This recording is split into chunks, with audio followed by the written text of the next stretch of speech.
What is up, Snake Squad? This is my review for Friday Night SmackDown. I don't know when I'm going to post this, so this is Friday Night SmackDown, September 26th. So here we go. Paul Heyman starts the show and glazes Seth Rollins so much, so hard, crazy. Then he starts talking about Brock Lesnar because of what happened at WrestlePalooza, him announcing Brock Lesnar.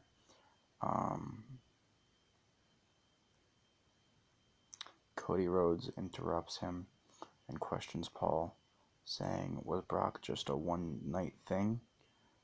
And asks which era of Paul is he talking to.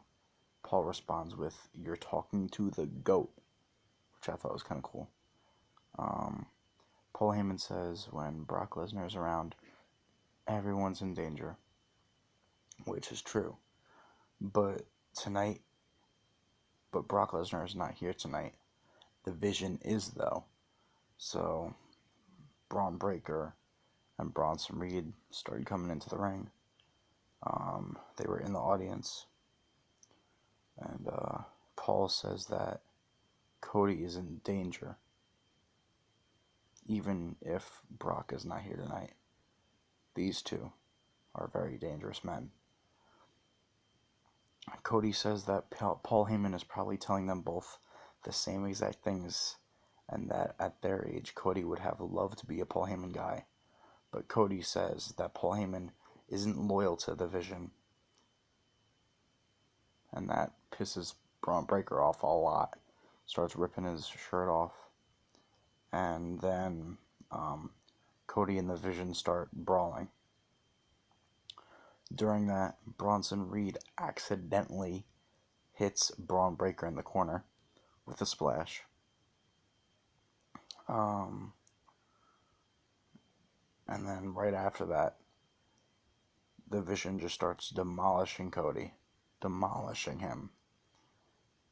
And then Randy Orton, his music hits, he comes out, he saves the day, he saves Cody, and that was actually all that happened for them, surprisingly. Noah Lyles was in attendance. I think they said something about a track champion or something like that. I don't know. But I guess that's cool for anyone that's a fan of whatever he does. Then we had Street Profits versus Mellow Don't Miz. Number one contenders WWE Tag Team Titles match. Carmelo was about to finish the match, but Miz tagged himself in. That was not a good idea, Miz. That was not a good idea. Carmelo wasn't having it, though. Melo got knocked off the post by Angelo. Angelo and Montez did their finisher to The Miz, and Carmelo was about to stop the pin, but didn't, and the Street Profits won. So there's definitely a heel turn coming with that one. Yeah, that's not going to be good. Well, they're both heel, but, turn, like a tag team breakup, you know what I'm saying? Like, yeah, there you go. So the Street Profits won. The Wyatt Six came out. Were standing on the announcer's table and confronted them, kind of like raising their titles, being like, come on, you think you could beat us? Let's get it. You think you'd run with the big boys? Oh yeah, by the way, I love the Street Profits theme so much right now. We want the smoke. We want the smoke. I feel like it gives them like a you shouldn't mess with me vibe, You know what I'm saying? Like, and I hope I hope they keep this theme this time, because I know they took it away. Like they had it with Bobby Lashley, then they took it away. I think WrestleMania season, and then now they have it back. and I hope they don't do it again. I hope they don't take it away again. It's so good. It fits them so well. Their old one is just so outdated. Like, no more. So when we went to backstage, Jade Cargill says that she's going to become the WWE Women's Champion tonight. And she talks to Stephanie Vaquer about Crown Jewel. Let's see if you even get to Crown Jewel, dude. Then we go to Julia and Kiana James versus BFAB and Mia Yim. Kiana James raked Mia Yim's eyes and tagged in Julia after getting hit with defeat by Mia Yim. And Julia did a running knee when Mia Yim didn't even know what was happening. She didn't even know the tag was made. She was still trying to recover. She was like down on her knees trying to recover, get up after the raking of the eyes and doing the eat defeat to Kiana James. So, like, what could she do? Running knee, and then a stalling. I was very surprised about that. Stalling Northern Lights suplex to get the win. So, Julia and Kiana James won that. Then we went backstage. Zaria and Solruka want a shot at the women's tag team titles. So they were talking to Charlotte Flair and Alexa Bliss. Charlotte said they need to get to the back of the line. Whoa. We all need that aggression, Charlotte. Zaria says something I 100% agree with. Zaria said to Charlotte, "Look who's talking. Someone who's never needed to go to the back of the line." I think she's only had the success she has, because of her father. She would not be here. She doesn't have the look. She doesn't have the in-ring abilities. Like, she doesn't. She's alright with talking, I guess, but I just can't get past those two things.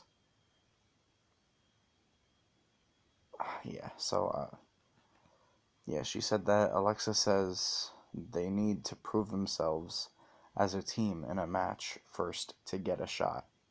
So we'll see when that happens, if that happens, or whatever. Then Drew comes out with a foot injury boot, and tells us the history of him with the arena that they were in tonight. He said that he was supposed to be in that arena full of fans after he won the WWE title in the COVID era. Same arena where he won back the title from Randy Orton. A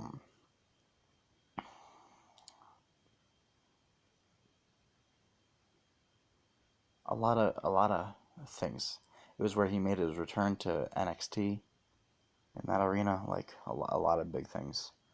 So I thought that was kind of cool, but sad because he's been doing horrible lately. All because of WWE. It's so stupid.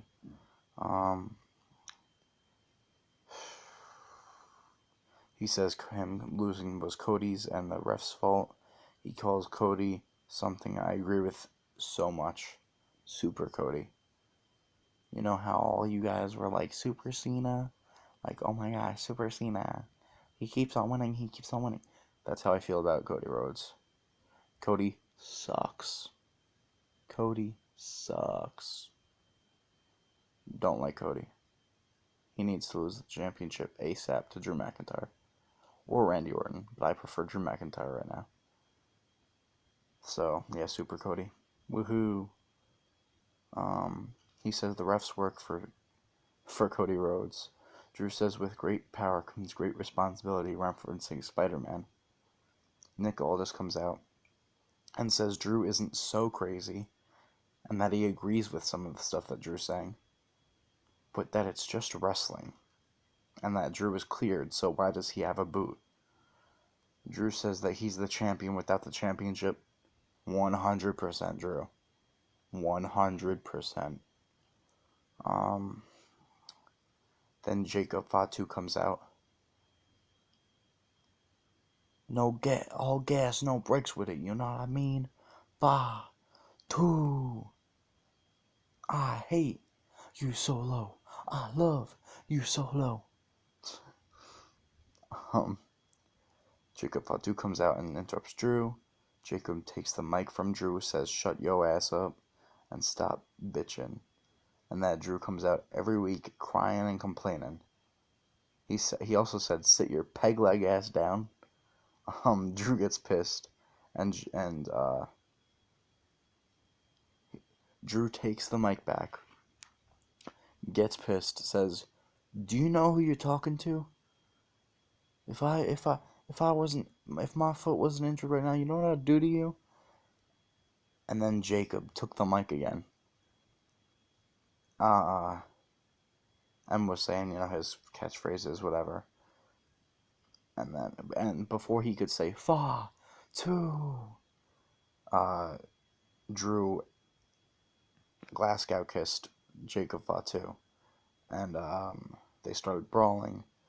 Jacob stood tall, sadly, and Jacob left the ring with Drew down on the floor, laid out. Then we went to backstage again. Tiffany Stratton was checking herself out in the mirror, and then Stephanie, that kid, came over, and they came face to face and talked about Crown Jewel, saying that they're gonna whoop each other and whatever. Then we went backstage still, and it was Sammy saying thank you to Rey Fenix for the amazing Open Challenge Championship match they had, and they talk about who could accept the Open Challenge tonight, and Sammy says it could be absolutely anyone because they are in Orlando, so that's LFG, NXT, SmackDown, Raw, Evolve, Speed, like all that.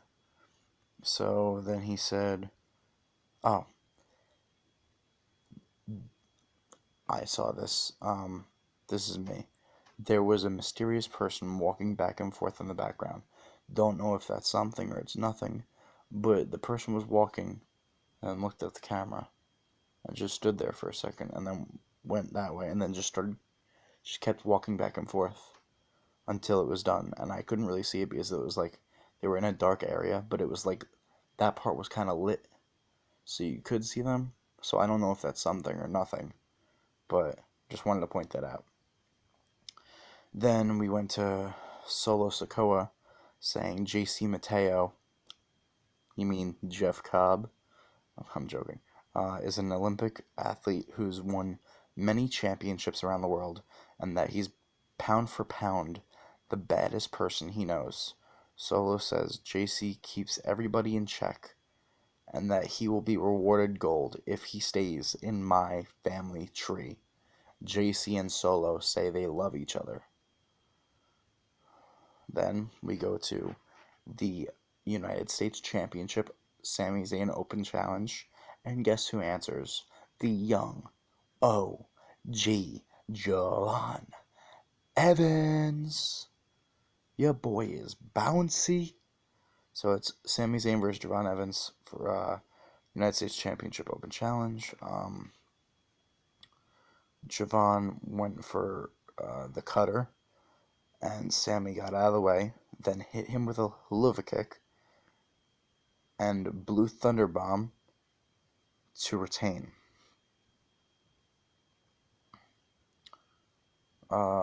Overall, great match, and a great show of respect after the match. Sammy, hugged him, shook his hand, whatever, and then raised his hand, great show of respect. Then he got out of the ring and, looked at Javon like, he's a future star, kind of like that, like he's the future of this company. And that was the second week in a row that Sammy has used the Blue Thunder Bomb to win a match, an open challenge. and kind of same way too. Like he dodged again this week. Their move. But he did use the hoof kick before, so that was a little different. Chelsea Green and Alba Fire talked to Nia Jax. This is not going to be good. About joining her faction. The what was it? Secret Hervis. The Slagents. Stephanie talks to Nia about. Oh, okay, wait. So Nia Jax gets handed a flyer to be one of the Secret Hervis girls, one of her Slagents, and she rips the piece of paper right in front of them and walks away. Then Stephanie Vaquer talks to Nia Jax about Crown Jewel, and Nia says that she's going to win the championship tonight and that she could drop Stephanie where she stands. We'll see what happens. So then another backstage promo. Aleister Black is behind Damian Priest, just watching what's happening right now. Kit Wilson says that Damian Priest has toxic masculinity and that he didn't just chokeslam Kit Wilson through a wall. He chokeslammed him through centuries of patriarchal trauma. And he says that Damian Priest has typical male privilege and to wake up. And then he says, this is the strength of a real man, looking you in the eyes and saying that you are toxic. And he pushes Damian Priest 3 times. So he got out of his wheelchair and now he's like standing right in front of Damian Priest doing this. Damian kind of inches up closer to him. He turns around, trips over his wheelchair, and says to... Oh, wait. And then Damian Priest says to Kit Wilson, bitches be trippin', huh? I thought that was kind of funny. Then he turned around, Aleister Black Mass, to Damian Priest, and says, this won't be over till there's one man left standing. So are they going to do are they going to do last man standing for their next match? We will see, but then he said happy birthday to Damian Priest. I thought that was a little weird. That was out of nowhere. But now here is Jade Cargill versus Nia Jax versus Tiffany Stratton for the WWE Women's Championship. Jade Cargill does a crazy Samoan drop to Nia Jax on steel steps while bleeding pretty bad from the head. Nia got into the ring, then she got into the ring, and she did an Eye of the Storm to Nia Jax. She pinned Nia. Nia kicked out at 2. Tiffany did a drop kick to Jade. Jade fell out of the ring after that. And then Tiffany pinned Nia. The pin was botched by Nia. She didn't kick out when she was supposed to. She was supposed to kick out at 2 from that. Or 1, or whatever. So then, because the ref did a 2, Tiffany got up, went on the top rope, and did the prettiest moonsault ever. And 1, 2, 3. She retained, which is how it should have happened.